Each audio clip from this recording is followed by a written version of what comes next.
So, this is the second lecture of solution chapter. In this lecture, we generally talk about, we are going to talk solubility of gas in liquid. That means, if you have a liquid, या आप solvent बोल सकते हो, है ना। हमारे पास solvent क्या है, एक लिक्विड। अब इस लिक्विड सॉल्वेंट में कोई भी गैस, वो गैस किसी क्लोज सिस्टम में हो या इन्वायरमेंटल गैस हो, इससे फ़र्क नहीं पड़ता।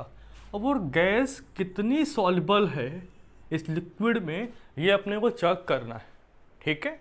तो अपने को पता है कि सॉल्युबिलिटी क्या होती है। सॉल्युबिलिटी बेसिकली कि क्या किसी भी सल्यूट का कितना अमाउंट किसी fixed amount of solvent at a fixed temperature.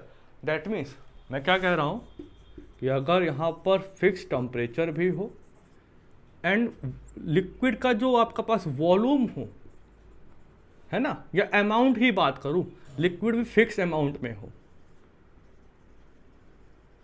ऐसा है। और and that in this case कितना अमाउंट गैस का सॉल्वेंट में सॉल्युबल होगा, उसी को अपन सॉल्युबिलिटी बोलेंगे गैस की। ये अपने को पता है। चलो अब हम बात करते हैं कि गैस लिक्विड में जब सॉल्युबल होगा तो कौन कौन से फैक्टर किन किन के ऊपर डिपेंड करेगा। तो एक बात ध्यान रखना, जनरली जो सॉल्युबिलिटी है वो डिपेंड करती है, डिपेंड्स ऑन, सॉल्युबिलिटी क्या, depends on adsorption coefficient. Small a से लिखते हैं, आपने गैस स्टेट चैप्टर में इसको पढ़ा होगा, ठीक है, या एडजॉर्प्शन सरफेस में पढ़ा होगा, ठीक है। नहीं पढ़ा है तब भी कोई इशू नहीं है, अभी देख लेंगे इसको। तो हमें क्या समझना है, हम ये कह सकते हैं कि अपने को अगर फर्स्ट पॉइंट लेट सपोज देखना है इसमें फर्स्ट पॉइंट, तो फर्स्ट पॉइंट अगर मैं ये कहूँ कि अपने को चेक करना है कि नेचर ऑफ गैस के कैसा है, गैस कैसा है, पोलर नॉन पोलर की है कैसा। Second solvent. तो लेट सपोज हमारे पास हमारा सॉल्वेंट फॉर एग्जांपल वाटर है, और वाटर के अंदर अगर हम चेक कर रहे हैं कि हमारे पास मटेरियल की सॉल्युबिलिटी कितनी है, तो देखो एक सिंपल सा पॉइंट मैं बताता हूँ आपको कि सॉल्युबिलिटी ऑफ जो गैस है वो बेसिकली एडजॉर्प्शन कोफिशिएंट पे डिपेंड करती है, और ये एडजॉर्प्शन कोफिशिएंट गैस के लिक्विफिकेशन टेंडेंसी पे डिपेंड करता है। दैट मीन्स जो गैस इजीली लिक्विफिएबल होगी, जिसे आसानी से लिक्विफाई किया जा सकता हो, वो आसानी से सॉल्युबल हो जाएगी किसी भी रिलेवेंट सॉल्वेंट में। तो मीनिंग क्या है मेरा, ठीक है, मीनिंग ये है कि जो सॉल्युबिलिटी है is proportional to the liquefaction tendency of gas, ठीक है, गैस की लिक्विफिकेशन टेंडेंसी पे डिपेंड करेगा। एक ये point.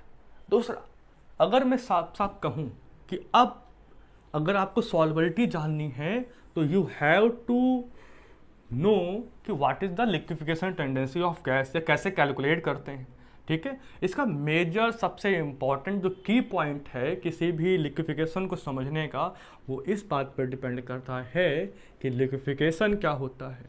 Liquefaction is directly proportional, ये किसके डायरेक्टली प्रोपोर्शनल होगा, liquefaction specially inter molecular force of attraction. इसका मीनिंग क्या है, मैंने कहा कि आपका जो लिक्विफिकेशन है वो इसके प्रोपोर्शनल है। इसका मीनिंग क्या है, हाँ हमें एक चीज़ पता है, बहुत बेसिक बताता हूँ कि गैसियस मॉलिक्यूल में मॉलिक्यूल बहुत ज़्यादा एक दूसरे से दूर दूर रहते हैं। अब इनके बीच में जो भी इंट्रैक्शन होगा, फोर्स ऑफ अट्रैक्शन मान सकते हो, इस तरीके से हर एक मॉलिक्यूल के बिटवीन वो उतना अच्छा नहीं होगा, ठीक है, या वीक फोर्स ऑफ अट्रैक्शन होता है इन गैसेस मॉलिक्यूल में, ठीक है। लिक्विड मॉलिक्यूल में मान सकता हूँ कि थोड़ा और पास आ जाए, रैंडम मॉलिक्यूल हो सकते हैं थोड़ा सा और पास। यहाँ मैं बोल सकता हूँ लिक्विड मॉलिक्यूल में कि फोर्स ऑफ अट्रैक्शन थोड़ा सा इंक्रीज हुए हैं। सॉलिड में फोर्स ऑफ अट्रैक्शन बहुत स्ट्रांग होते हैं, इसीलिए सॉलिड कोशिश करते हैं कि वो एक दूसरे से क्लोजली पैक्ड हो जाए, बहुत पास पास, force of attraction is very high. तो मैंने क्या कहा कि लेट सपोज ये आपके पास गैस है, ये आपके पास लिक्विड है, और आपके पास ये क्या है, सॉलिड। तो तीनों में कंपेयर करें तो सॉलिड की इंटरमॉलिक्यूलर अट्रैक्शन बहुत ज़्यादा है बिटवीन द मॉलिक्यूल। इसका मतलब क्या है कि गैसियस का बहुत कम है, और गैसियस का कम होने के कारण ही गैस को डिजॉल्व करना या लिक्विफाई करना उतना आसान नहीं होता है। अब चूंकि हम पूरी कहानी पढ़ने वाले हैं गैसियस मॉलिक्यूल के बारे में, तो गैसेस भी डिफरेंट डिफरेंट टाइप ऑफ की होती हैं। तो उन सभी गैसेस में जिसका इंटरमॉलिक्यूलर फोर्स ऑफ अट्रैक्शन सबसे ज़्यादा अच्छा होगा, वो लिक्विफिकेशन टेंडेंसी उसकी ज़्यादा होगी। अब मेरा पूरा टारगेट ये है लिक्विफिकेशन टेंडेंसी को समझने का, ठीक है। तो मैंने एक जनरल ट्रेंड लिखा कि सॉल्युबिलिटी जो है वो इसके ऊपर प्रोपोर्शनल है या फिर इसके ऊपर प्रोपोर्शनल है, ठीक है। That means generally the gases which are easily liquefiable are more soluble in a solvent. इसका मीनिंग क्या हुआ? या मैं यूँ कहूँ कि तुम कैसे पता लगाओगे कि किसका लिक्विफिकेशन टेंडेंसी कितना है? तो अपने को चेक करना है, ये चेक करना है। इसके लिए क्या है, देखिए इसके लिए बहुत सिंपल सी चीज़ है। क्या? इसको अगर आपको जानना हो तो इसके लिए आपको कुछ स्टेप फॉलो करने पड़ेंगे। तो फर्स्ट स्टेप क्या है, आपको सबसे पहले चेक करना पड़ेगा कि वो स्पीशीज पोलर है कि नॉन पोलर है। गैस के बारे में बात करेंगे तो मैं बात करता हूँ पोलर एंड नॉन पोलर में। मैं सिंपल लिखता हूँ, स्पीशीज लिख देता हूँ, पोलर स्पीशीज एंड साथ में क्या है, non polar, non polar species. Species मैंने इसलिए लिखा कि जनरल टर्म है, आप गैसेस पे इसको अप्लाई कर सकते हो, वो आपका प्रॉब्लम है ना, अपनी रिक्वायरमेंट के अकॉर्डिंगली अपन देख लेंगे। तो पोलर और नॉन पोलर की बात करते हैं, ठीक है। तो जनरली पोलर स्पीशीज और नॉन पोलर स्पीशीज में होता क्या है, पोलर का मीनिंग क्या है कि इनके मॉलिक्यूल में, इनके एटम्स के बिटवीन इलेक्ट्रोनेगेटिव डिफरेंस बहुत हाई होगा, इधर बहुत लो होगा, या तो नेग्लिजिबल होगा या तो होगा ही नहीं, जीरो, ठीक है। तो हमें पता है कि पोलर गैसेस इजीली लिक्विफिएबल होती हैं, इनको आसानी से लिक्विफाई किया जा सकता है, ठीक है। पोलर स्पीशीज जो होती हैं, पोलर गैसेस ले लो आप, वो इजीली लिक्विफिएबल होती हैं। अब ये आसानी से लिक्विफाई हो सकती हैं, ये आसानी से लिक्विफाई नहीं होती हैं, थोड़ा सा मुश्किल होगा, ठीक है। इजीली लिक्विफाइबल नहीं होती हैं, बहुत कर सकते हो, हर एक पार्टिकल को लिक्विफाई कर सकते हैं, लेकिन उसके लिए कंडीशन बहुत हाई जाएंगी। खैर, अब इनका मीनिंग क्या है? Let suppose you have example of CO2, NH3, SO2, CH4, बहुत सारे एग्जांपल है। CO नॉन पोलर की बात करते हैं, H2, N2, O2, आर्गन ले लीजिए, हीलियम ले लीजिए, जो भी आपके दिमाग में आ रही हो, जो भी नॉन पोलर हो। तो अपने को पता है कि पोलर और नॉन पोलर में पोलर स्पीशीज की लिक्विफिकेशन टेंडेंसी ज़्यादा होगी। इसका मीनिंग क्या है? अगर आप एग्जांपल की बात करो, लेट सपोज आपने N2 को कंपेयर कर दिया लेट सपोज CO2 से, तो CO2 आपका पोलर है, CO2 बीइंग पोलर, इसलिए CO2 ज़्यादा अच्छा लिक्विफाई होगा। इसका मीनिंग भी है कि CO2 और इसको कंपेयर करें तो CO2 आसानी से डिजॉल्व हो जाएगा और सॉल्युबिलिटी ज़्यादा मैक्सिमम होगी, ठीक है। अब क्वेश्चन अगला ये कि आपस में इन मॉलिक्यूल में कौन सा अच्छा होगा या कौन सा लिक्विफाई इजीली होगा, या इनके बीच में ही। तो इसमें चेक करना हो तो आपके पास सेकेंड स्टेप है, ठीक है। सेकेंड स्टेप है मॉलिक्यूलर वेट, चाहे वो इसमें चेक करना हो चाहे आपको इसमें चेक करना हो। तो आप बोल सकते हो among polar and non polar. Second step क्या है? सेकेंड फैक्टर इज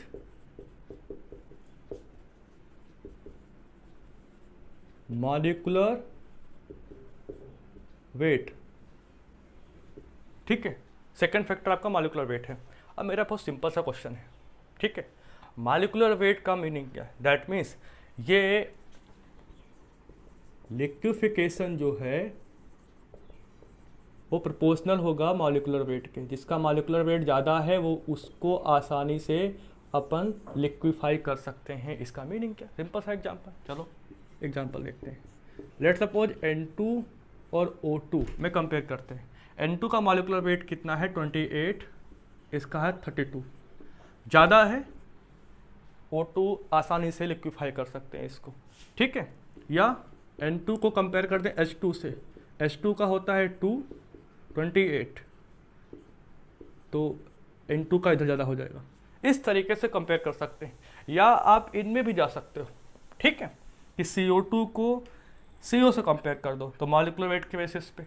अच्छा, कभी कभी ये सेकंड फैक्टर जो है कभी कभी वायलेट कर जाता है, ठीक है। क्यों होता है समझते हैं। देखिए, ऐसे मॉलिक्यूल, ठीक है, अगर मैं इंडिविजुअल पोलर में ही बात करूं, ऐसे पोलर मॉलिक्यूल जिनका सरफेस एरिया मॉलिक्यूल का स्ट्रक्चर पर मॉलिक्यूल में अगर उनका स्ट्रक्चर ज़्यादा सरफेस एरिया कवर कर रहा है तो ऐसे मॉलिक्यूल ईजिली लिक्विफाई हो जाते हैं, ठीक है। एग्जांपल देता हूँ, ठीक है, एग्जांपल की बात करता हूँ, या मैं इसको रफ करके एग्जांपल नए सिरे से बताता हूँ, आपको ज़्यादा क्लियरिटी आएगी। आप लिख सकते हो चाहो तो कि liquefaction of CH4 favoured over CO due to larger surface area पर मॉलिक्यूल। स्टेटमेंट लिख लेना ध्यान से, ठीक है, पॉज करके।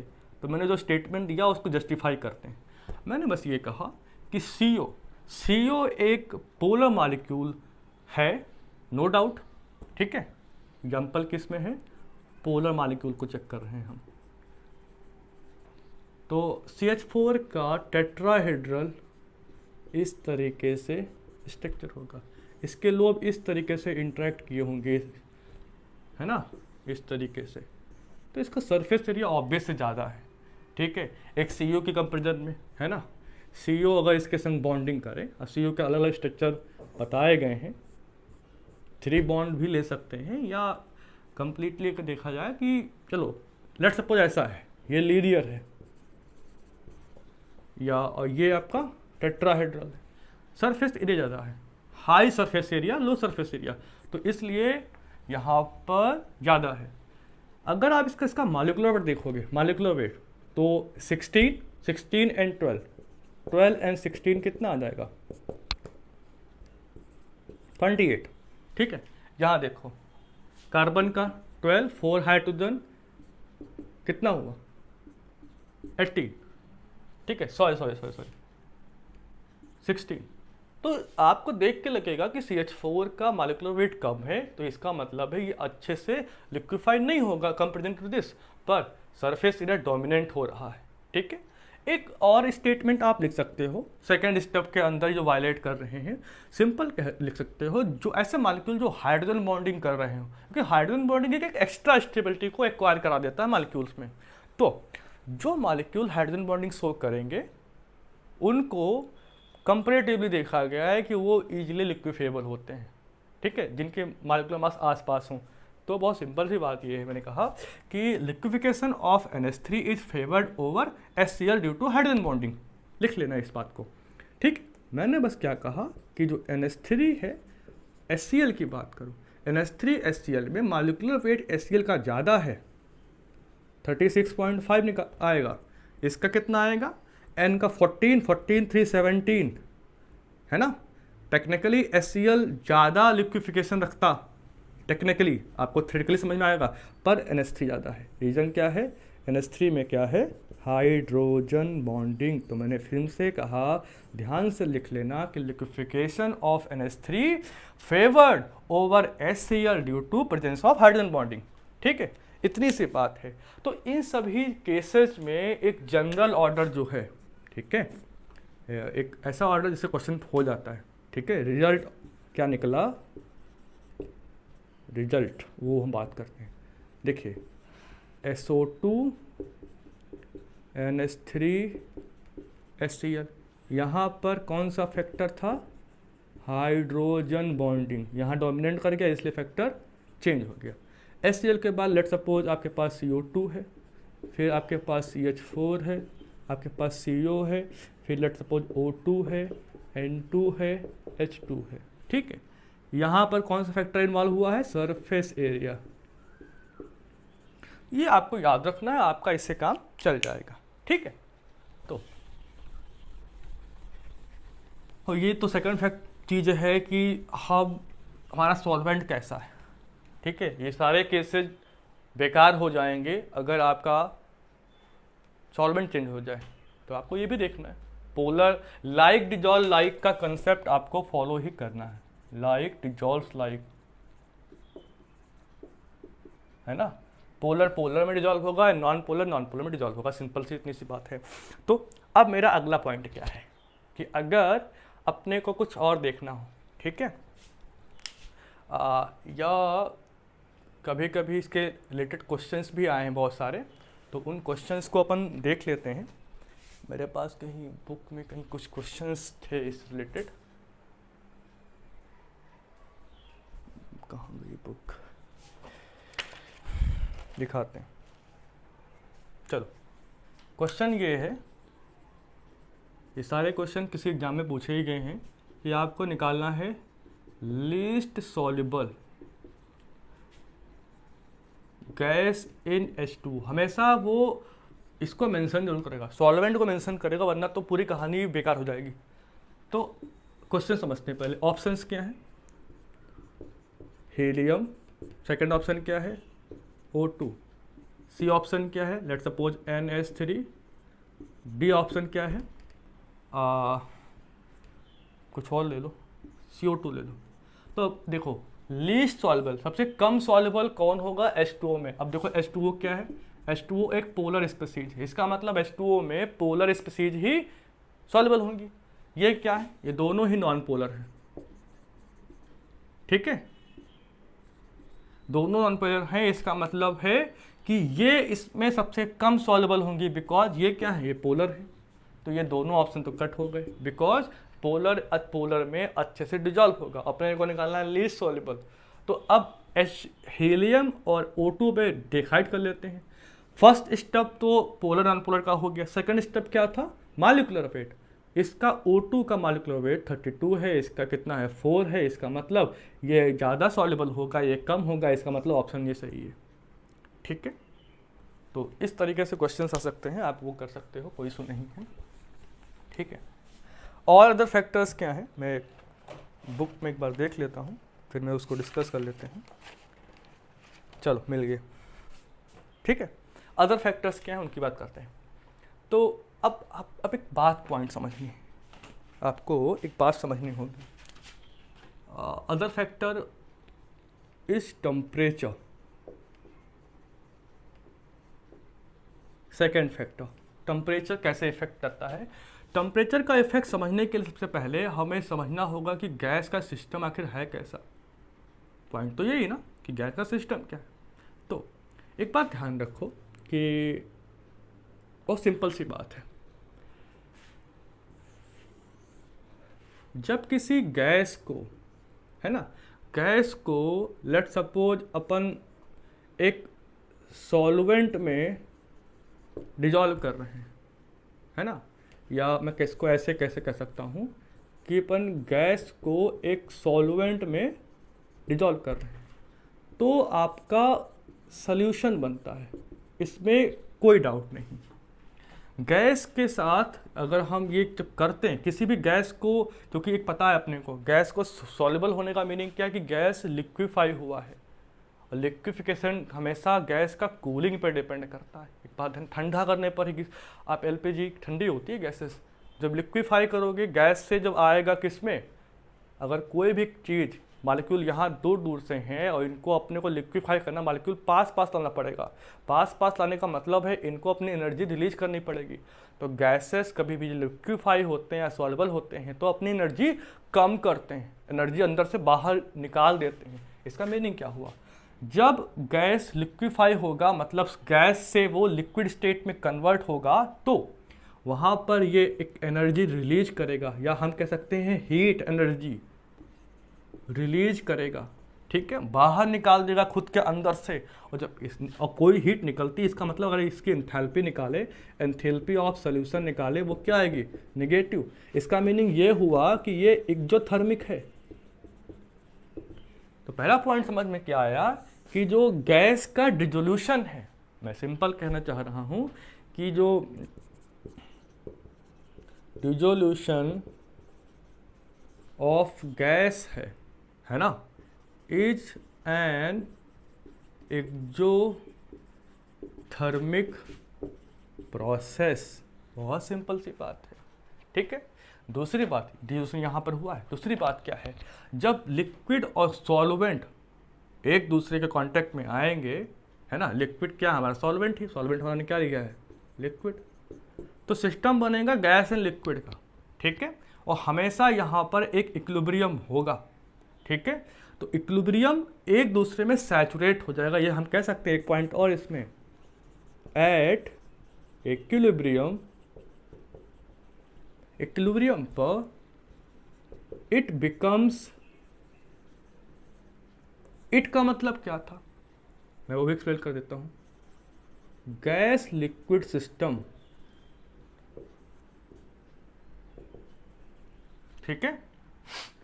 इसका मतलब क्या गैस लिक्विड का? Gas solution in liquid,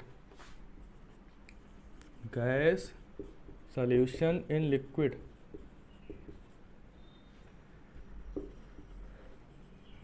become saturated. जितना डिजॉल्व होना होगा, जितना सोल्यूशन बनना होगा, वो फिक्स हो जाएगा, इक्विलिब्रियम जिस हो जाएगा। तो इतनी बात आपको पहले समझनी पड़ेगी। मैंने कहा कि जब अपन गैस को सोल्यूशन में डालते हैं तो वो कूलिंग इफेक्ट शो करता है, ठीक है।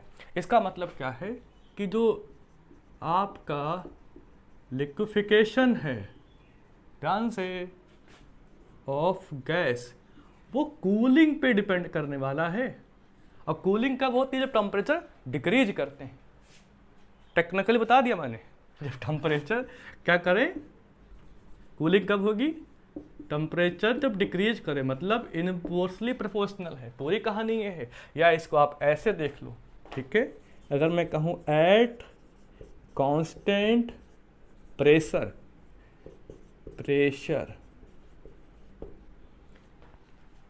प्रेशर कांस्टेंट होने पर अगर आप टेम्परेचर को इंक्रीज करोगे तो आपको क्या मिलेगा कि solubility of gas decreases. Similarly अगर आप टेम्परेचर को डिक्रीज कर दो, दैट मीन्स कूलिंग कर दो, तो सॉल्युबिलिटी ऑफ गैस जो है वो बढ़ जाएगी। मीनिंग सिंपल सी, या आप ऐसा समझ सकते हो। और हमने पहले भी पढ़ा है कि एक्सोथर्मिक प्रोसेस के लिए टेम्परेचर इंक्रीज करने पर किसी भी सब्सटेंस की सॉल्युबिलिटी डिक्रीज कर जाती है, ठीक है। ये अपन टेम्परेचर इफेक्ट है। चाहो तो इस पे ग्राफ भी देख सकते हो, नो डाउट, है ना, कि लेट्स सपोज हमने x पे प्लॉट कर रहे हैं टेम्परेचर, और y पर अपन प्लॉट कर रहे हैं इधर, लेट सपोज अपन सॉल्युबिलिटी देख रहे हैं। और हाँ, हमें सॉल्वेंट भी बताना पड़ेगा, लेट सपोज H2O में देख रहे हैं, ठीक है। तो हमारा ये तो हो ही चुका है नॉन पोलर। तो अगर मैं सिंपल कंपेयर करूँ, O2 की बात करता हूँ, तो लेट सपोज O2 के लिए ग्राफ ये आया। मीनिंग क्या हुआ कि टेम्परेचर को इंक्रीज करने पर सॉल्युबिलिटी डाउन हुई। गलत है, थोड़ा सा डाउन दिखाना है ना। टेम्परेचर के इंक्रीज होने पर सॉल्युबिलिटी डाउन हुई, मतलब solubility is inversely proportional to temperature, है ना। लिख लेना यहाँ पर कि जो सॉल्युबिलिटी है इनवर्सली प्रोपोर्शनल टू टेम्परेचर। किसके लिए है? गैस के लिए है, ये जनरल टर्म नहीं है। किसके लिए है? गैस इन लिक्विड अपन देख रहे हैं। चलो लेट सपोज ये O2 का ग्राफ है। N2 के लिए एट द सेम टेम्परेचर, एक एट द कांस्टेंट टेम्परेचर अगर N2O2 को कंपेयर करते हैं तो N2 की सॉल्युबिलिटी लेस होगी, तो पता चल गया हमें। तो लेट सपोज N2 का ग्राफ ये आ रहा है, हाँ ये आपका N2 का है। तो ऐसे ग्राफ ही देख सकते हैं, ठीक है। तो पूरा रिजल्टेंट समझने मेरे को क्या आया कि लिक्विफिकेशन जो है वो कूलिंग पे डिपेंड करता ठंडा कर दो लिक्विफाई हो जाएगा। मीनिंग क्या है, सॉल्बिलिटी ऑफ गैस जो है टेम्परेचर के इनवर्सली प्रोपोर्शनल है। अब तीसरा फैक्टर देखते हैं। ये सारे फैक्टर इंपॉर्टेंट हैं, आपको आने वाले चैप्टर्स में या आने वाले टॉपिक में चीज़ों को समझना होगा। उसके लिए आपको इन फैक्टर्स को जानना बहुत ज़रूरी है, वरना आपको प्रॉब्लम हो जाएगा। ठीक है। Third and important factor, third factor क्या है, अगर अपन देखें इफेक्ट ऑफ प्रेशर, पूरी कहानी लिक्विफिकेशन के बेसिस पे एक्सप्लेन हो जाएगी। एक ही टर्म समझ लोगे तो आसान है। अब एक सिंपल सा कंसेप्ट समझो। ये आपका लेट सपोज लिक्विड है, इन्वायरमेंट में आपके पास गैस है। हमारे पास डिपेंड करता है कि हम ओपन सिस्टम ले रहे हैं कि closed. Let suppose open system है तो ऑब्वियस है इन्वायरमेंट में पहले से गैस अवेलेबल है ना, हमें ज़रूरत ही नहीं है। अब गैसेज इस लिक्विड की सरफेस के कांटेक्ट में आ रही है और सरफेस से ही गैस के मॉलिक्यूल अंदर इंटर कर सकते हैं, है ना। अब एक बात बताओ, गैस को लिक्विड में इंटर करना है तो कैसे करेंगे?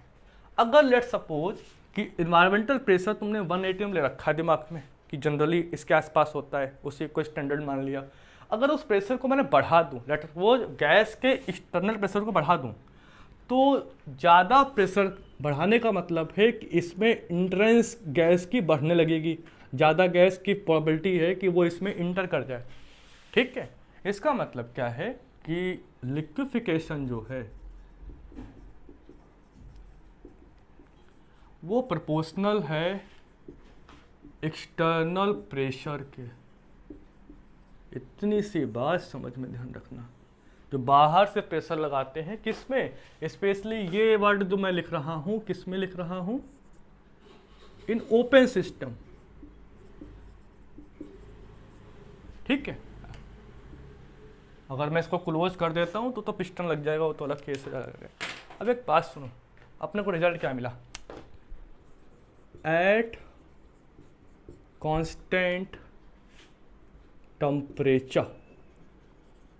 टेम्परेचर कांस्टेंट जब हो और उसके बाद अगर हम प्रेशर को इंक्रीज करते हैं तो सॉल्बिलिटी भी इंक्रीज, इसको एस लिखा है तुम समझ जाना, सॉल्बिलिटी भी इंक्रीज होती है। ठीक है। इसका मतलब सॉल्बिलिटी प्रेशर के लिख भी दिया, लिक्विफिकेशन लिखा है, ये ऑलरेडी सॉल्बिलिटी के प्रोपोर्शनल है, तो रिजल्टेंट क्या मिला, solubility is proportional to pressure of gas on liquid. और आसान कर देते हैं आपके लिए, इसको भी सारे बॉक्सेस याद रखना, यही आपके काम आएंगे। ठीक है। और एक पॉइंट समझो, इस इफेक्ट को ना फर्स्ट टाइम एक साइंटिस्ट थे जिन्होंने 1805 मतलब 1805 में ऑब्जर्व किया, दैट इज हेनरी, है ना, उन्होंने फर्स्ट ऑब्जर्व किया था। तो ये जो सॉल्युबिलिटी ऑफ ये इफेक्ट ऑफ प्रेशर है ऑन सॉल्युबिलिटी, उसको फर्स्ट ऑब्जर्व किया था हेनरी साइंटिस्ट ने, ऑब्जर्व बाय हेनरी इन 1805। ठीक है। अब इन्होंने ये ऑब्जर्वेशन सबसे पहले नोटिस किया, ध्यान दिया और अपने नाम कर लिया। इन्होंने एक रूल दे दिया इसी बेसिस पे। ठीक है। तो बेसिकली वो रूल क्या था, हेनरी लॉ। तो हमारा अगला टॉपिक यही है, 3 ही फैक्टर पढ़ने। अब इसमें से निकल के आया है हेनरी लॉ। ठीक है। तो अपन हेनरी लॉ भी देख लेते हैं भैया।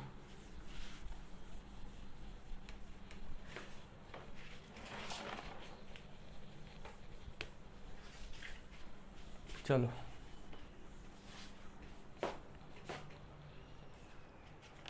ठीक है।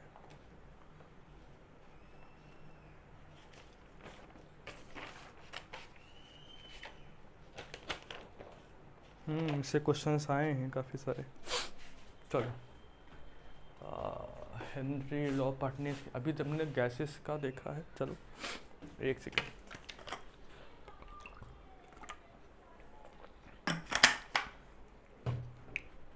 इफेक्ट ऑफ प्रेशर को थोड़ा इलोबरेट करते हैं। फिर हेनरी का कंसेप्ट जो है ज़्यादा अच्छे से समझ में आएगा। कुछ टर्म बताने, मैं तो सीधा बता दिया है ना।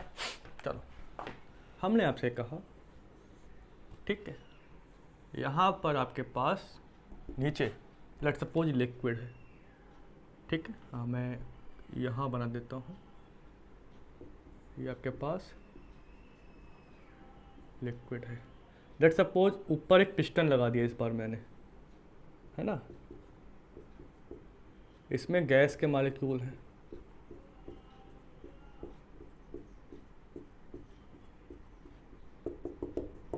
ये क्या है, गैस मॉलिक्यूल है, ठीक है। अब जितने मॉलिक्यूल, नंबर ऑफ मॉलिक्यूल इस सरफेस पे, लिक्विड की सरफेस के जो टच में होंगे वो होंगे, वही इंटर कर सकते हैं इसके अंदर, ठीक है। और हो सकता है कि कुछ लिक्विड मॉलिक्यूल गैस में भी कन्वर्ट हो रहे हों। मेरा मीनिंग क्या है कि गैस और लिक्विड में एक डायनामिक इक्विलिब्रियम स्टेब्लिश हो जाएगा, ठीक है। इतना हो जाएगा अपने आप। और इस पिस्टन को अगर मैं इसको फ्रिक्शनलेस मान लूँ कि फ्रिक्शन बिल्कुल है ही नहीं, तो अपने आप इक्विलिब्रियम अटेंड कर लेगा। अभी मैंने कुछ किया नहीं। और ये किस पे होगा, at certain temperature and pressure, है ना। अब क्या करूँ, मैं टेम्परेचर को कांस्टेंट रखूँ बट प्रेशर को बढ़ा दूँ। प्रेशर को मैंने बढ़ा दिया, कौन सा प्रेशर, लेट सपोज मैं बढ़ा रहा हूँ एक्सटर्नल प्रेशर, बाहर से इस पिस्टन के ऊपर प्रेशर मैंने और लगा दिया, तब क्या होगा देखते हैं। ये था लिक्विड। लिक्विड एंड सॉलिड पे प्रेशर का इफेक्ट आता नहीं, ध्यान रखना ये चीज़। ये आपका लिक्विड था, पिस्टन ऊपर से नीचे आ गया। लेट सपोज पिस्टन आपका यहाँ आ गया, है ना, ये आ गया। यहाँ पर अपन ने क्या इसके ऊपर लगा दिया है, एक्सटर्नल प्रेशर, ये अप्लाई हो गया है पिस्टन के ऊपर। अब अपने पता है कि नंबर ऑफ मॉलिक्यूल तो फिक्स थे, जितना होना चाहिए था। लेट सपोज मैं इस तरीके से, अब देखोगे आप कि जब गैसियस का जो जितना कंटेनर में स्पेस था वो स्पेस डिक्रीज हुआ है। यहाँ पर काफ़ी स्पेस था, नंबर ऑफ मॉलिक्यूल गैस के जो थे फ्रीली स्टेबलिश थे, जितना भी स्टेबल थे वो एक दूसरे से दूर थे। अभी ये बहुत ज़्यादा पास पास आ गए हैं, यहाँ पर एक रिलेवेंट दूरी थी। हमने जब एक एक्स्ट्रा प्रेशर बढ़ाया उस समय टेम्परेचर को कांस्टेंट रखा, केवल छेड़खानी मैंने की है प्रेशर पे, टेम्परेचर सेम रखा अपन ने।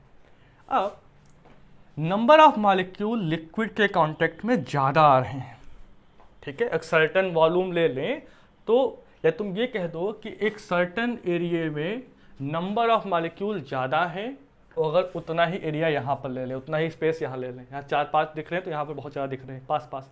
अब इस लिक्विड की सरफेस के टच में ज़्यादा मॉलिक्यूल हैं। टच में ज़्यादा मॉलिक्यूल होने का 2-3 रीजन है। एक तो गैस मॉलिक्यूल ज़्यादा क्लोज आ गए हैं, कोलिजन की टेंडेंसी बढ़ जाएगी। ज़्यादा क्लोज आने का मतलब है इंटरमॉलिक्यूलर फोर्स ऑफ अट्रैक्शन भी इंक्रीज हुए हैं, तो गैस के लिक्विफाई होने की टेंडेंसी बढ़ रही। नंबर 1, गैस के लिक्विफाई होने, और जैसे लिक्विफाई होंगे आपस में लिक्विफाई होकर लिक्विड में गिर जाएंगे। सेकंड, ज़्यादा मॉलिक्यूल सरफेस के टच में है, तो ज़्यादा मॉलिक्यूल की लिक्विड सरफेस से होते हुए अंदर इंटर करने की कैपेबिलिटी भी इंक्रीज हो रही है। ये सारे केसेस बता रहे हैं कि यहाँ पर गैस के अंदर जाने की, लिक्विड में कन्वर्ट होने की प्रोबेबिलिटी इंक्रीज हो रही है। और प्रोबेबिलिटी, अगर इस लिक्विड में ज़्यादा गैस मॉलिक्यूल प्रेजेंट हुए तो इसका मतलब है जितना ज़्यादा अमाउंट होगा सॉल्यूशन के अंदर, है ना, किसी सॉल्यूट का, उसकी सॉल्युबिलिटी भी ज़्यादा होगी, है ना। जो पॉइंट मैंने बताया उसको इलेबरेट कर दिया। इस कंडीशन पर क्या क्या चेंज हुए सिस्टम में वो अपन देखते हैं। तो नंबर 1 चेंज क्या हुआ है, वॉल्यूम ऑफ गैस डिक्रीज हुआ है। यहाँ का वॉल्यूम ज़्यादा था, यहाँ का वॉल्यूम कम हो गया। कंटेनर के स्पेस की बात कर रहा हूँ, ठीक है। इससे क्या हुआ, number of gas particles in per unit volume increase हुआ, वो बात भी हमने देख ली। तीसरा हमें ऑब्जर्वेशन क्या हुआ कि रेट ऑफ कोलिजन, गैसेस का आपस में कोलिजन करने का रेट, साथ ही साथ गैसेस का लिक्विड में इंटर करने की रेट, रेट ऑफ इंट्रेंस है ना, entrance of gas in the surface of solution, वो भी इंक्रीज हो रही है। इसको इसके अंदर इंटर होने की टेंडेंसी भी इंक्रीज हो रही है। रिजल्टेंट कह सकते हो कि भाई साहब जो सॉल्युबिलिटी है वो इंक्रीज हो रही है। ये पूरी कहानी है, ये तो एक्चुअल कहानी है। आप वैसे समझ सकते हो, ऐसे भी समझ सकते हो। अब ये सब ऑब्जर्वेशन अपने हेनरी ने इसका लाभ उठा लिया, ठीक है, और एक लॉ दे दिया जिसे हम अपन हेनरी लॉ बोलते हैं। इसके बाद अपने को क्या पढ़ना है, हेनरीज लॉ। अब हेनरी जो लॉ है ये इंपॉर्टेंट भी है, फर्स्ट ऑफ ऑल इंपॉर्टेंट है, इससे क्वेश्चन आ जाते हैं। तो उसने कोई नई बात नहीं कही है, ठीक है।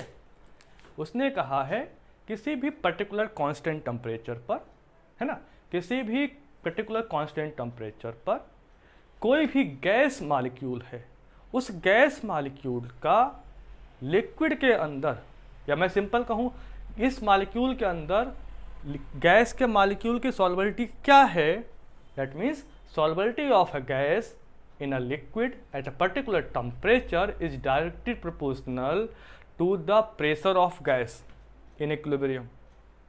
मीनिंग क्या हुआ, जितना देखिए एक्सटर्नल प्रेशर बढ़ने के कारण गैस का मॉलिक्यूल भी लिक्विड की सरफेस पे उतना ज़्यादा धक्का लगाएगा।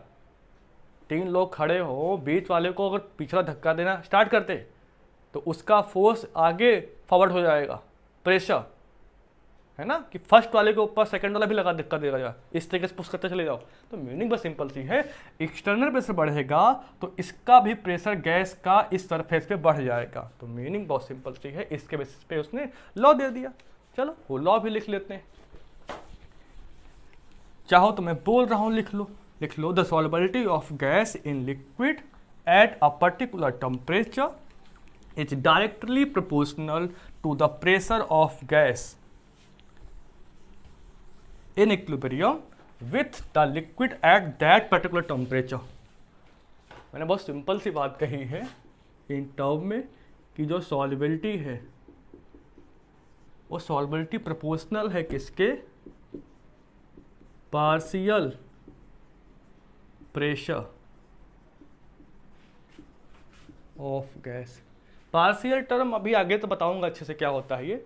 तुम ये समझ सकते हो, गैस मान लीजिए इसके पास बहुत पावर है, प्रेशर बहुत लगा सकता है, पर कुछ ही लगा रहा है थोड़ा सा, तो एक बहुत पार्शियल अमाउंट लगा रहा है, तो उसके लिए पार्शियल समझ सकते हो। आगे बताऊंगा इसके बारे में क्या होता है, अभी डिटेल मैं टॉपिक से हटना नहीं चाहता हूँ। तो ये इतनी सी बात, इसके प्रोपोर्शनल है। अब एक बात ध्यान रखना, सॉल्युबिलिटी अच्छा पार्शियल प्रेशर ऑफ गैस कह सकते हो, और ये गैस किसके प्रोपोर्शनल होता है, एक्सटर्नल प्रेशर के, एक्सटर्नल प्रेशर ऑन गैस के, ये बात ध्यान रखना है। दूसरी बात, सॉल्युबिलिटी को हम जनरली ये बोलते हैं कि भाई लिक्विड में कितना अमाउंट प्रेजेंट है गैस का, है ना, अमाउंट क्या बोलते हैं, amount of gas present in a liquid, ठीक है, एट कांस्टेंट टेम्परेचर। तो मतलब एट कांस्टेंट टेम्परेचर तो रखना ही, इतनी सी बात। मैं बस क्या बोल रहा हूँ, इसको जनरली हम अपन देखते हैं कि भाई ये अमाउंट कितना प्रेजेंट है। अब उस अमाउंट को हम सोचता है इन टर्म्स ऑफ मास देख रहे हो, may be in terms of concentration देख रहे हो, या कंसंट्रेशन का ही दूसरा एक तरीका है इसी को रिप्रेजेंट करने का, मोल फ्रैक्शन। तो अब हेनरी का जो मैंने तुमको भी लॉ बोला था, यही लॉ फर्दर एक्सटेंड हो जाएगा। In terms of mass extend कर सकते हैं, इन टर्म ऑफ कंसंट्रेशन या मोल फ्रैक्शन, जिस तरीके से देखो, क्योंकि सॉल्युबिलिटी एक प्रकार से है क्या, अमाउंट है, सॉल्यूशन में कितना परसेंट है वही तो है ना। तो इतनी सी बात है। अच्छा, अगर मैं बात करूं इन टर्म्स ऑफ मास, मास से कंपेयर करूं, ठीक है, वही कहानी है, वही डायग्राम है भैया। यहाँ पर आपका क्या है, लिक्विड, लिक्विड के लिए क्या कर दिया तुमने, फिक्स्ड वॉल्यूम कर दिया, टेम्परेचर भी फिक्स कर दिया। अब तुम देख रहे हो कि गैस जो है कितना ज़्यादा जाएगी, या यहाँ पर जो गैस है वो कितना गैस का मास जो है अवेलेबल है। तो मीनिंग क्या है, गैस का कितना मास इस लिक्विड सॉल्यूशन के अंदर डिजॉल्व हुआ है, अगर ये पता करना है तो इसका मीनिंग क्या है, इसका तुम प्रेशर निकाल लो, है ना। जितना ज़्यादा ये प्रेशर लगाएगा इस सरफेस पे उतना ज़्यादा यहाँ पर सॉल्युबिलिटी बढ़ेगी, उसका मतलब ज़्यादा मास अवेलेबल होने की प्रोबेबिलिटी है। तो आप लिख सकते हो, क्या लिख सकते हो, इसका अपने को मास समझना है।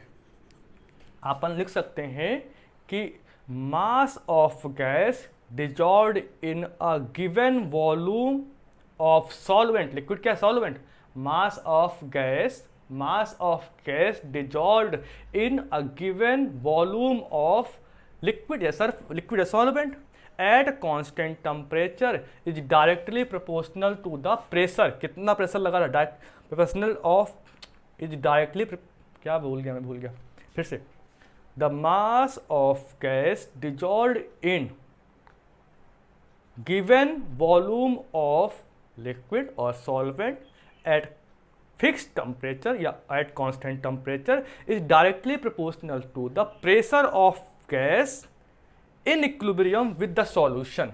यही है, मैं सिंपल कह रहा हूँ। मास क्या है, मास ऑफ, मैं पूरा लिख देता हूँ, mass of gas dissolved in a given volume of liquid, है ना, at constant temperature it directly proportional to the pressure of gas in equilibrium with the liquid. ये सब कहाँ हो रहा है, एट कांस्टेंट टेम्परेचर। ये बात तो बिल्कुल फिक्स ही है ना। इसका मतलब क्या है, m प्रोपोर्शनल टू p, लगा दो, m इक्वल टू के एच इंटू पी। यहाँ पर प्रोपोर्शनलिटी कांस्टेंट जो के एच है, वो जो के एच है उसी को बोलते हैं हेनरीज कांस्टेंट। इतनी सी बात ठीक है ना। P क्या है, pressure of gas on liquid, हमने पहले से लिख दिया, और कुछ बचा नहीं, कुछ और भी बचा। अब मैंने ये डिफिनीशन लिखी है इन टर्म्स ऑफ मास, ठीक है, ध्यान रखना। मैं अब कह रहा था कि अब कंसंट्रेशन में देख लेते हैं, या सीधा मैं बात करता हूँ मोल फ्रैक्शन की बात, ठीक है। हर तरीके से समझो, क्योंकि जब डिफरेंट या वैरायटी ऑफ क्वेश्चंस आते हैं तो बच्चे कंफ्यूज होना स्टार्ट हो जाते हैं। अब एक बात बताओ, मैं मान लेता हूँ, चलो सब कुछ वही है, बस इस बार थोड़ा केस चेंज कर देता हूँ। अब यहाँ पर गैस नहीं है, गैसेज हैं, ठीक है, ए गैस भी है, बी है, सी है, टी है, बहुत सारी गैसेज हैं। अब इन्वायरमेंट की, एयर की बात करूँ तो बहुत सारे डिफरेंट गैसेज हैं। तो इसका मतलब जो गैसेज सॉल्युबल होंगी वो इसके अंदर उनके अमाउंट प्रेजेंट होंगे, है ना। तो अब ए गैस इसके ऊपर कितना लगाएगी, let suppose partial pressure P A लगा रही है, ये पी बी लगा रही है, ये पी सी लगा रही है, ये पी डी, ये इंडिविजुअल पार्शियल प्रेशर है, ठीक है। अब मैं बस सिंपल कह रहा हूँ, भाई केस क्या है मेरा, when a number of gases is brought in contact with a solvent, ये सॉल्वेंट ही तो है आपका, ये क्या है, सॉल्वेंट, है ना। मैंने क्या कहा, when a number of gases is brought in contact with solvent each gas dissolve in a proportion to its own partial pressure. जो सभी गैसेज अपने पार्शियल प्रेशर के प्रोपोर्शन में डिजॉल्व होंगी। भाई ए का अगर प्रेशर ज़्यादा लग रहा है दैट मीन्स कि ए ज़्यादा प्रेजेंट होगा, है ना। वो डिपेंड करता है कौन सी गैस कितना ज़्यादा प्रेशर लगा रही है, बात घूम फिर के वही आ गई, ठीक है। तो ये बात भी ध्यान रखना है कि सॉल्युबिलिटी अभी भी क्या है, सभी के इंडिविजुअल पार्शियल प्रेशर पे डिपेंड कर रही है, ठीक है। ये बात भी आपको ध्यान रखनी है। अच्छा, अब अल्टरनेटिवली थर्ड स्टेटमेंट क्या हो सकती है हेनरी लॉ की, है ना। अगर in terms of mole fraction देखा जाए, मैंने क्या कहा, in terms of mole fraction, घबराने की कोई बात नहीं है, हाँ। तो बहुत सिंपल सी बात है, वही केसेस ले लो पूरा, बस कहानी क्या है। चलो, ये गैस है, ये आपका लिक्विड है, गैस लिक्विड के ऊपर प्रेशर लगा के डिजॉल्व हो रही है, गैस का अपना पार्शियल प्रेशर है। अब मेरा मीनिंग सिंपल सा इतना है कि इसमें कितनी गैस के मॉलिक्यूल लिक्विड के अंदर अवेलेबल हैं, वो अगर in terms of mole fraction निकालें, है ना, मोल फ्रैक्शन ऑफ गैस निकालें इन लिक्विड, किसमें, इन सॉल्वेंट। भैया हमने मास देखा था, आप गैस का ये देख रहे हैं मोल फ्रैक्शन के टर्म में, है ना। तो मैंने सिंपल सी है, तो मैं कह सकता हूँ statement, the pressure of a gas over, भाई मिक्स हुआ तो सोल्यूशन बन जाएगा, the pressure of gas over a solution और solvent in which the gas is dissolved, the pressure of gas over a solution, भाई कितना, अगर ये निकालना हो तो ये कितना है, the pressure of gas over a solution in which gas is dissolved is directly proportional to the mole fraction of that gas dissolved in solution। Meaning ये है कि अगर आपको ये निकालना हो कि गैस का कितना पार्शियल प्रेशर लग रहा है, तो ये निकालने का सिंपल तरीका क्या है कि आप इस लिक्विड के अंदर गैस का मोल फ्रैक्शन कितना है ये निकाल लो, वो उसी का प्रोपोर्शनल होगा। जितना ज़्यादा प्रेशर लगेगा उतना गैस इसके अंदर अवेलेबल हो जाएगा, प्रेजेंट हो जाएगा, घुस जाएगा, पहुंच जाएगा, तो उसका मोल फ्रैक्शन भी वैसे ही निकल जाएगा। अमाउंट तो मोल फ्रैक्शन में होता ही है। तो मेरा मीनिंग क्या है, लेट सपोज ये गैस कुछ भी मान लो, ABC मान लो, जो भी है, लेट सपोज ये पार्शियल प्रेशर है, ठीक है।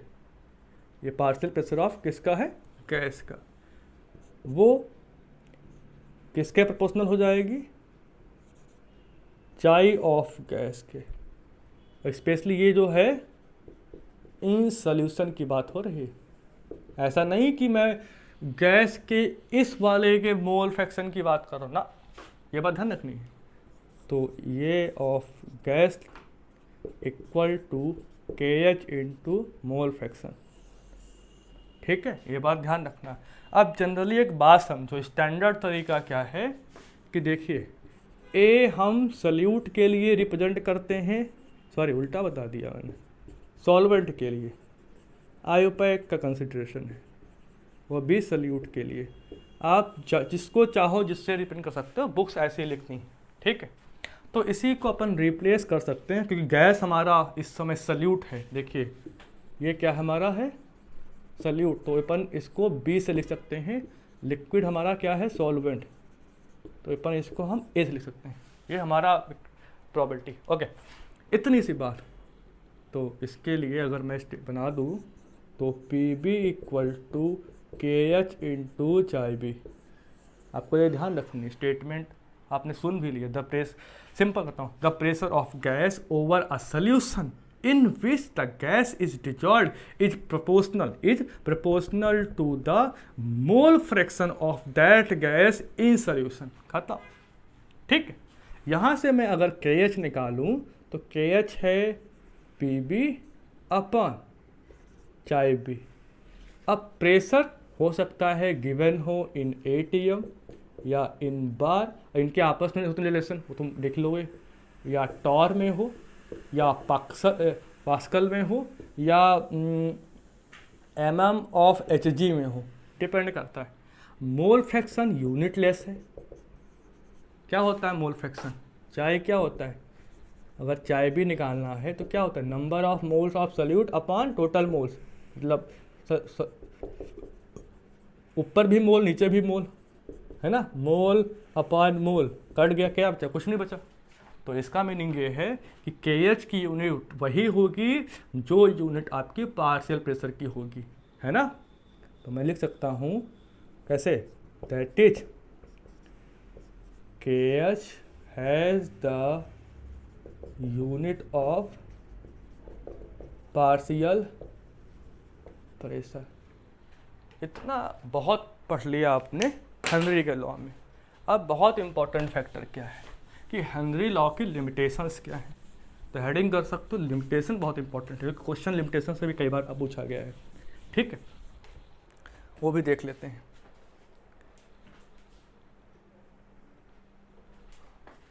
ओके, अपने को देखना है क्या है? लिमिटेशन। इसी की अपने को देखनी है limitation.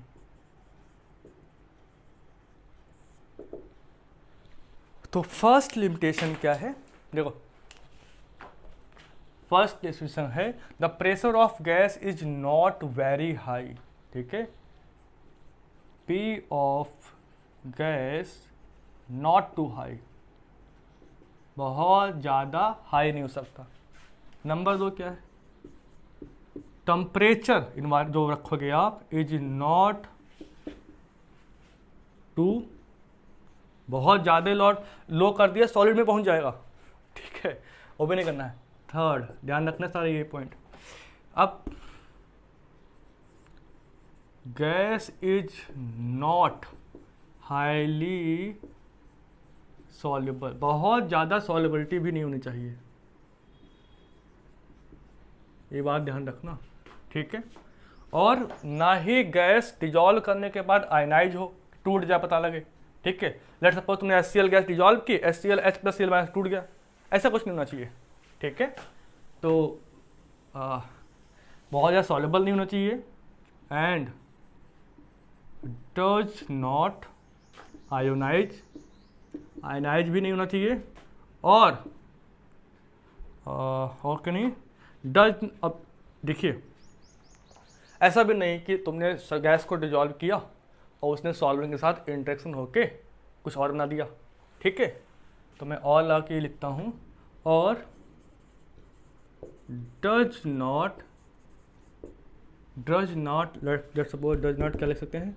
Does not inter into chemical combination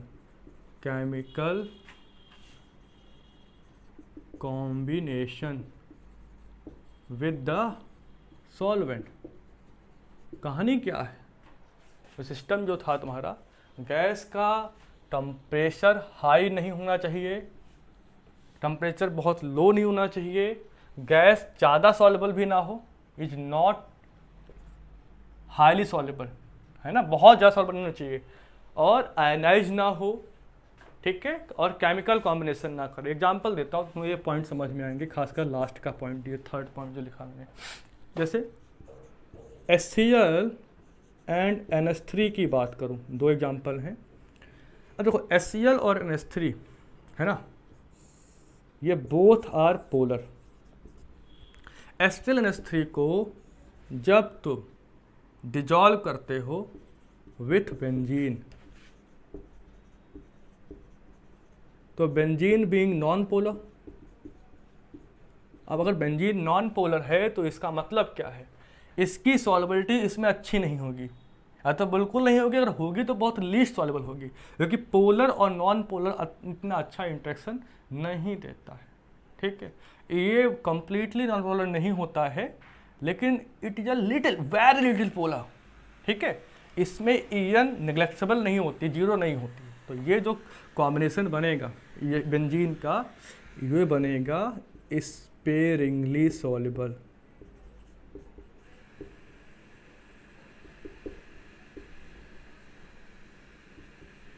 ठीक है। यहाँ देखो, अगर मैं विथ H2O करता हूँ, ये भी पोलर है, H2 भी पोलर है,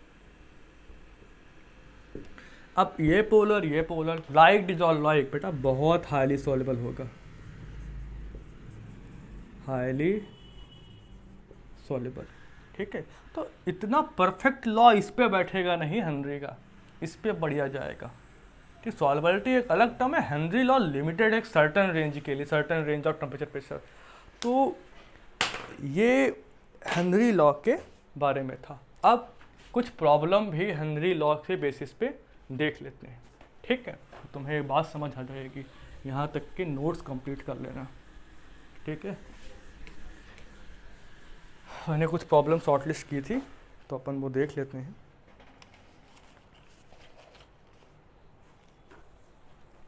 ओके, अच्छा, उस प्रॉब्लम को समझने से पहले कुछ और डिस्कस कर लेते हैं, है ना। कुछ बुक भी रिव्यू करना इम्पोर्टेंट है।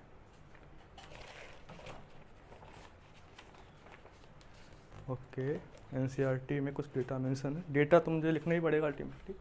तो अबाउट हेनरी, तो मैं एक टेबल बनाता हूँ। Let suppose you have a gas, ठीक है, गैस, यहाँ मैंने टेम्परेचर मेंशन कर दिया इन केल्विन, और मैं ये चीज़ भर बनाता हूँ, ज़्यादा सही बनेगा। देखो, यहाँ पर गैस है, यहाँ पर केल्विन में टेम्परेचर है, यहाँ पर मैं हेनरी कांस्टेंट लिख रहा हूँ। ठीक है, और यूनिट भी चाहिए होगा, लेट सपोज किलो बार में, ये आपकी बुक में mention data. Okay, let suppose मैंने यहाँ पर, हालांकि मेरे पास डेटा बहुत सारा है, ठीक है, अगर मैं हीलियम H2 उसके बाद आर्गन CO2 सबके लिए बात कर चाहूँ, तो हीलियम के लिए अगर 293 केल्विन टेम्परेचर है तो ये आता है 14497। H2 के लिए भी 293 केल्विन, ये सब केल्विन टेम्परेचर है, इस पे देखें तो आता है ये 69.16। आर्गन केस के लिए अगर मैं सपोज 290, अब ये अलग अलग टेम्परेचर पे डिपेंड करता है, ऑब्वियस है, ये आता है 40.30। CO2 के लिए मैं निकालना चाहूँ तो 298 पे आता है, बहुत कम, KH बहुत कम है ना। साथ ही साथ लेट सपोज मैं N2 के लिए भी निकालता हूँ, तो N2 के लिए 293 केल्विन टेम्परेचर पर आता है 34.86। सिमिलरली N2 के लिए रिपीट करें, 303 केल्विन पे डेटा निकालते हैं तो 46.82। चलो सिमिलरली O2 के लिए देखते हैं, 293 केल्विन पर डेटा आता है कितना, यहाँ कितना आता है 76.48। सिमिलरली अगर मैं 303 पर देखता हूँ तो डेटा कितना आता है 88.84। हमारे लिए इंटरेस्टिंग फैक्ट क्या है, बस वो देखो, इसको ध्यान से देखो, इतनी बात को। N2 के लिए टेम्परेचर को जब इंक्रीज किया तब उसका KH भी इंक्रीज हुआ है। सिमिलरली O2 में टेम्परेचर जब यहाँ से यहाँ इंक्रीज किया मैंने, 293 से 303 किया मैंने, तो यहाँ पर डेटा भी इंक्रीज हुआ, KH इंक्रीज हुआ। यहाँ पर समझ में आया, रिजल्टेंट क्या समझ आया कि जो KH है वो डिपेंड करता है, डिपेंड्स ऑन टेम्परेचर। और ये भी समझ में आया है, ये भी समझ में आया है क्या, कि KH टेम्परेचर के प्रोपोर्शनल है। देखिए, टेम्परेचर के KH प्रोपोर्शनल है, वो हमें डेटा, एक्चुअल डेटा से ये रिलेशन मिला है, एक्चुअल डेटा से। चाहो तो तुम इसको प्रूव भी कर सकते हो। कैसे, देखो, PA इक्वल टू, देखो जो फार्मूला मेंशन होते हैं कभी भी, वो हमेशा एक रिलीवेंट डेटाबेस भी होते हैं, ऐसा नहीं कुछ भी लिख दिया, ठीक है, वो होता है KH इंटू चाय। ठीक है, ये आपने अभी पढ़ा कुछ समय पहले। यहाँ से अपन अगर KH निकालें तो क्या निकलेगा, PB अपॉन चाय बी। अब एक बात बताओ, अगर मैं प्रेशर कांस्टेंट कर दूं, है ना, लेट सपोज प्रेशर क्या हो गया, कांस्टेंट हो गया, क्योंकि एक टाइम में दो ही चीज़ों में कंपेयर कर सकते हो, तो जो KH है वो प्रोपोर्शनल हो जाएगा 1/JIB के। ये बात तो सही है। और ये क्या पड़ता है, ये क्या रिप्रेजेंट करता है, सॉल्युबिलिटी को। इसका मतलब क्या है, अगर चाय भी बढ़ेगा तो क्या सॉल्युबिलिटी भी बढ़ेगी, है ना। मीनिंग वही हुआ, जितना ज़्यादा होगा फ्रैक्शन सॉल्युबिलिटी भी उतनी ज़्यादा होगी।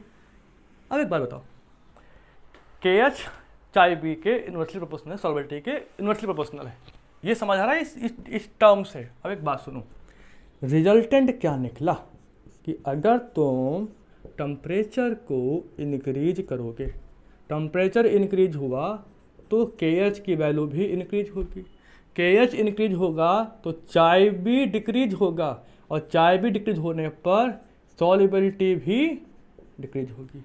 तो मीनिंग क्या है, K H is inversely proportional to solubility, temperature is inversely proportional to solubility, ये पहले भी देख चुके हैं। एक तो पॉइंट ये है। दूसरा, इसका इफेक्ट सॉल्वेंट में भी आता है ना, सॉल्वेंट में भी इफेक्ट पड़ता है, और सॉल्वेंट का इफेक्ट बहुत नॉर्मल है। पोलर में ज़्यादा सॉल्युबल होगा और नॉन पोलर में, बस यही आपको ध्यान देना, बाकी तो आपको पॉइंट पता ही है। ठीक है, अब अपन न्यूमेरिकल करते हैं। अब ठीक है न्यूमेरिकल करना, देखो एक न्यूमेरिकल देखा था मैंने डेटा वाइज, तो इसी के ऊपर बेस्ड था। ठीक है, तो 2-3 न्यूमेरिकल हैं, उसके बाद इस लेक्चर को एंड करते हैं। देखिए, एक न्यूमेरिकल तो आपको हेनरी लॉ के फॉर्मूला बेस पे आएगा, उसको अपन नेक्स्ट लेक्चर में कर लेंगे। अभी के लिए मैं तुम्हें छोटे क्वेश्चंस बता रहा हूँ कि कैसे तुम्हें हिट करने। ठीक है, तो एक क्वेश्चन है, क्वेश्चन को मैं सिंपल फॉर्म में ही रखता हूँ। देखो, क्वेश्चन ये है कि CO2 गैस, देखो CO गैस ले लिया, तो CO गैस के लिए अब यहाँ पर KH की वैल्यू गिवन, तो KH की वैल्यू क्या है 58.10⁻³ बार। KH जो यहाँ पर गिवन है वो इन टर्म्स ऑफ सपोज बार ले लो, कोई फ़र्क तो नहीं पड़ता इस सब।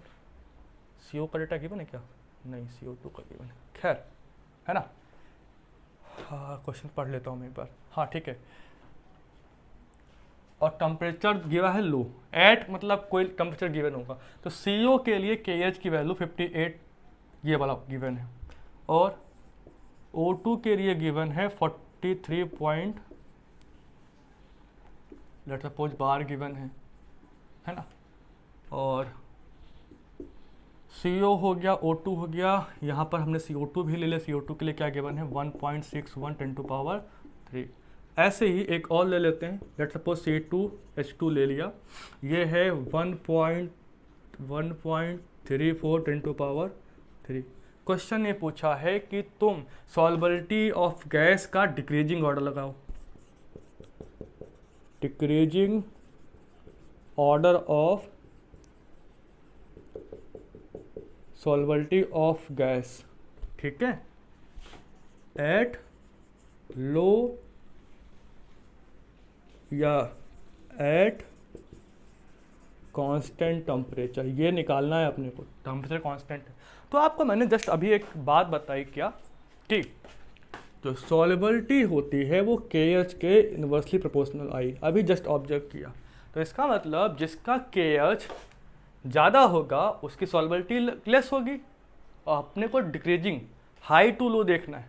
ठीक है, तो KH ज़्यादा किसका है, कम किसका है वो देखो, सबसे लीस्ट KH है इसका, देन इसका मतलब ये प्रकार से लिखा हुआ है इन टर्म्स ऑफ, देखिए टॉप टू बॉटम जाने पर KH डिक्रीज हो रहा है, इसका मतलब सॉल्युबिलिटी इंक्रीज हो रही है ना। तो इसका मतलब क्या होगा, सबसे ज़्यादा सॉल्युबल ये है, तो मैं सीधा यही लिख देता हूँ, सॉल्युबिलिटी ये है, देन ये है, देन ये, तो यही आपका ऑर्डर है, आंसर हो गया, है ना। दूसरा क्वेश्चन क्या हो सकता है, lowest value of KH, lowest value of KH ये आपको निकालनी है। ठीक है, और आपके पास एग्जांपल क्या है, N2He H2 CO2 और लेट सपोज O2 भी है, तो मैं लोवेस्ट वैल्यू निकालनी है KH, और KH की लोवेस्ट वैल्यू का मीनिंग क्या है, अगर KH लो है इसका मतलब है कि सॉल्युबिलिटी हाई होनी चाहिए। मीनिंग तो यही हुआ, सॉल्युबिलिटी और KH एक दूसरे के इन्वर्सली प्रोपोर्शनल हैं। जिसकी KH वैल्यू लो होगी इसका मतलब वो हाईली सॉल्युबल होना चाहिए। तो कुछ मत करो, इन सभी में आपस में सॉल्युबिलिटी देख लो अच्छे से, ठीक है। अब एक बात बताओ, इन सभी में अगर ध्यान से देखो तो देखो O2He ही ये सब के सब क्या है, नॉन पोलर हैं, और ये क्या है, पोलर। तो नॉन पोलर और पोलर, नॉन पोलर पोलर में हमेशा एक पोलर कंपाउंड ज़्यादा सॉल्युबल होता है, और ज़्यादा सॉल्युबल होगा इसका मतलब इसकी KH वैल्यू लीस्ट होगी। तो भाई इसका आंसर यही हो गया, है ना। एक क्वेश्चन और बताता हूँ,